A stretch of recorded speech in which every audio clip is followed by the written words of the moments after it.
Dobro utro. Good morning, friends. Something happened last night that makes me want to tell you about it and tell you a little story. I was at the village festival here in Voditsa, Bulgaria, and there's a little boy that came. He's like half English, half Bulgarian. His parents met here and got married and had this just beautiful little boy. And he was sitting next to me and looking out a window, and there's a Baba that I know that was on the other side of the window, and she was smiling at us. And I reached over and I put my hand on top of his head. I could tell right away he didn't like it. Where I come from, I come from Florida. It's in the southeast corner of America. And touching each other, like touching each other on the arm, touching each other on the head, calling each other sugar, sweetie pie. This was part of my culture growing up, where Southern hospitality is a thing. This part of the country is known for some other things that I'm not so proud of, but a friendliness of this sort is part of what I grew up with. And I told the little boy after, we waved at the Baba, I said, "Oh, I'm sorry I touched your head," because I could tell that it bothered him. Now, years ago, I wouldn't have realized that I should apologize to him. This is something that I've come to learn.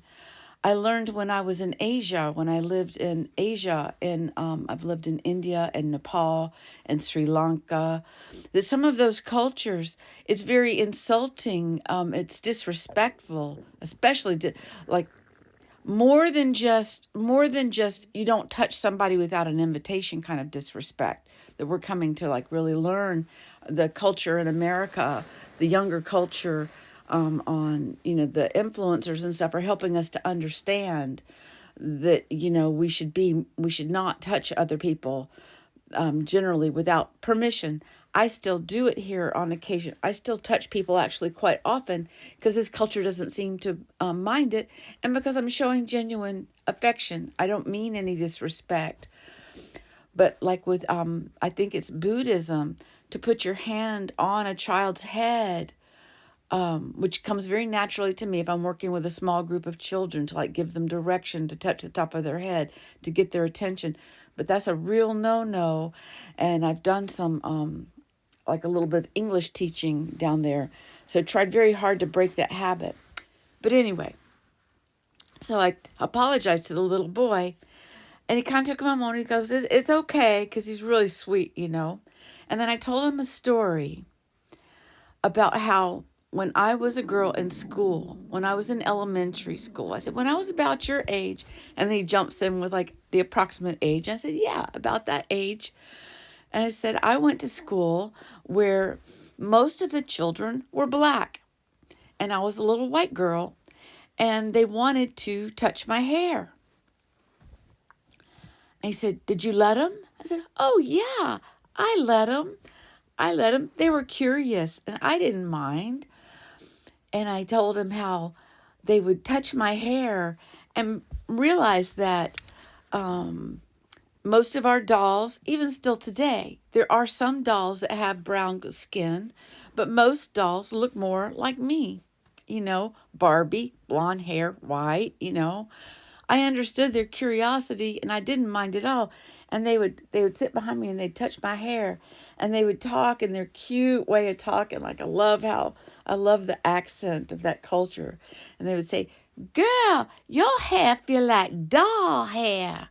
And that means your hair feels like doll's hair.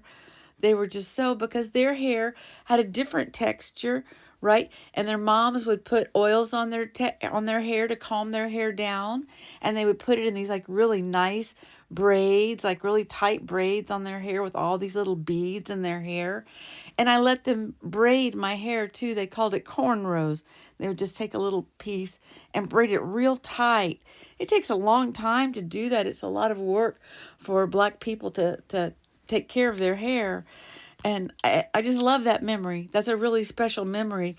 And I loved that I had the opportunity to share it with this little boy who was quite surprised. I'm not sure if he's ever.